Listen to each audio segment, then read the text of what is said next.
അതുമാത്രവുമല്ല മറ്റ് ക്ഷേമ പദ്ധതികൾക്കപ്പുറത്തേക്ക് വയനാടിന് പ്രത്യേക പാക്കേജ് ഉണ്ടാകുമോ എന്നുള്ളത് കൂടി അറിയേണ്ടതുണ്ട്. കാരണം കേന്ദ്ര സർക്കാരിൻ്റെ കടുത്ത അവഗണന കേരളം നേരിടുന്നുണ്ട്.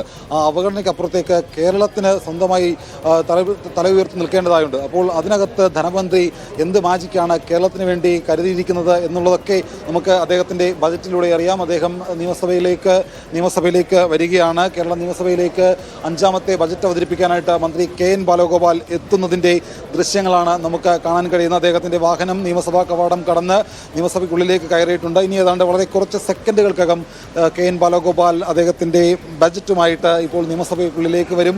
രാവിലെ തന്നെ ഏതാണ്ട് ഒരു 8 മണിയോടുകൂടി തന്നെ ഉദ്യോഗസ്ഥർ അവിടെ എത്തി ബജറ്റ് പേപ്പർ അദ്ദേഹത്തിന് കൈമാറിയിരുന്നു. ആ ബജറ്റുമായിട്ട് KN ബാലഗോപാലും കുടുംബവും അദ്ദേഹത്തിനൊപ്പമുണ്ടെന്നാണ് ഞാൻ മനസ്സിലാക്കുന്നത്. മന്ത്രിയുടെ വാഹനം ഇപ്പോൾ നിയമസഭയ്ക്ക് മുമ്പിലേക്ക് വന്നിട്ടുണ്ട്. ഇവിടെ നിന്ന് അദ്ദേഹം നിയമസഭയ്ക്കുള്ളിലേക്ക് കയറുകയാണ്. KN ബാലഗോപാലിൻ്റെ വാഹനം 10ാം നമ്പർ വാഹനം KN ബാലഗോപാലിൻ്റെ വാഹനം ഇപ്പോൾ നിയമസഭയ്ക്കുള്ളിലേക്ക് എത്തിയിട്ടുണ്ട്. അദ്ദേഹം ബജറ്റുമായിട്ട് നിയമസഭയിലേക്ക് കയറാനൊരുങ്ങുന്നു. കേരളം കാത്തിരിക്കുന്ന മാജിക്ക് എന്തൊക്കെ പ്രഖ്യാപനങ്ങളാണ്, എന്തൊക്കെ വമ്പൻ പ്രഖ്യാപനങ്ങൾ, എവിടെയൊക്കെ എന്തൊക്കെ പുതിയ തീരുമാനങ്ങൾ എന്നുള്ളതൊക്കെ അറിയാം. ഓരോ വകുപ്പിന് എന്തൊക്കെയാണ് കരുതി വെച്ചിരിക്കുന്നത്. ആരോഗ്യം, വിദ്യാഭ്യാസം, KSRTC അങ്ങനെ തുടങ്ങി വിവിധ വകുപ്പുകൾക്ക് മന്ത്രി എന്താണ് കരുതി വെച്ചിരിക്കുന്നത് എന്നുള്ളത് അറിയാൻ ഇനി വളരെ കുറച്ച് സമയം മാത്രമാണ്. KN ബാലഗോപാലൻ ഇപ്പോൾ നിയമസഭയ്ക്ക് ഉള്ളിലേക്ക് കടന്നു വരികയാണ്. അദ്ദേഹം മാധ്യമപ്രവർത്തകരോടൊക്കെ കണ്ട് ചിരിച്ച് വളരെ സന്തോഷത്തോടുകൂടി തന്നെയാണ് അദ്ദേഹം നിയമസഭയ്ക്കുള്ളിലേക്ക് കടന്നു വരുന്നത്. കാരണം അദ്ദേഹം ഈ ബജറ്റ് അവതരണത്തിന് തൊട്ട് മുമ്പ് തന്നെ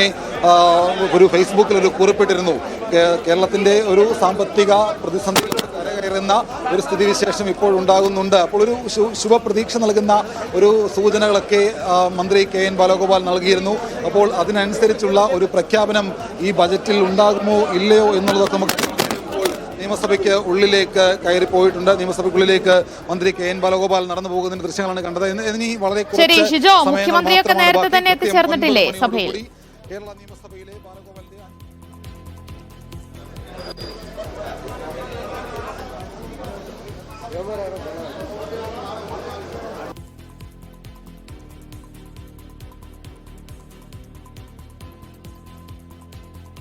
ധനമന്ത്രി KN ബാലഗോപാൽ നിയമസഭയിൽ എത്തിക്കഴിഞ്ഞിരിക്കുകയാണ്. മന്ത്രിമാരും MLA-മാരും ഒക്കെ എത്തിക്കൊണ്ടിരിക്കുകയാണ്. 9 മണിക്ക് തന്നെ സഭ ആരംഭിക്കും. ബജറ്റ് സമ്മേളനം തന്നെയാണ് ആദ്യമുണ്ടാവുക. 9 മണിക്ക് തന്നെ ബജറ്റ് അവതരണം ആരംഭിക്കുകയും ചെയ്യും. ബജറ്റിന്റെ അന്തിമ കോപ്പിയുമായി ധനമന്ത്രി KN ബാലഗോപാൽ നിയമസഭയ്ക്കകത്തേക്ക് പ്രവേശിച്ചിരിക്കുകയാണ്. നിയമസഭയ്ക്കകത്ത് നിന്നുള്ള ദൃശ്യങ്ങളും കാണാൻ കഴിയുന്നുണ്ട്. അംഗങ്ങളൊക്കെ എത്തിക്കൊണ്ടിരിക്കുകയാണ്. മുഖ്യമന്ത്രി പിണറായി വിജയനെയും നമുക്ക് കാണാൻ കഴിയുന്നുണ്ട്. യെസ്, അദ്ദേഹം അവിടെ ഇരിക്കുന്നുണ്ട്. മറ്റംഗങ്ങളൊക്കെ എത്തിക്കൊണ്ടിരിക്കുകയാണ്. 9 മണിക്ക് തന്നെ സഭാ നടപടികൾ ആരംഭിക്കും. കേരളം ഉറ്റുനോക്കുന്ന സംസ്ഥാന ബജറ്റ് അവതരണം ഉടൻ തന്നെ ആരംഭിക്കും. 2ാം പിണറായി സർക്കാരിന്റെ സമ്പൂർണ്ണ ബജറ്റാണ് ഇന്ന് അവതരിപ്പിക്കാൻ പോകുന്നത്. ജനക്ഷേമ പദ്ധതികൾ എന്തൊക്കെ KN ബാലഗോപാലിന്റെ സമ്പൂർണ്ണ ബജറ്റിൽ ഇടം പിടിച്ചിട്ടുണ്ടാകും എന്നത് ഉറ്റുനോക്കാനായി ഇനി അധികം സമയമില്ല. 8:57 കഴിഞ്ഞിരിക്കുന്നു. 9 മണിക്ക് തന്നെ സഭാ നടപടികൾ ആരംഭിക്കും.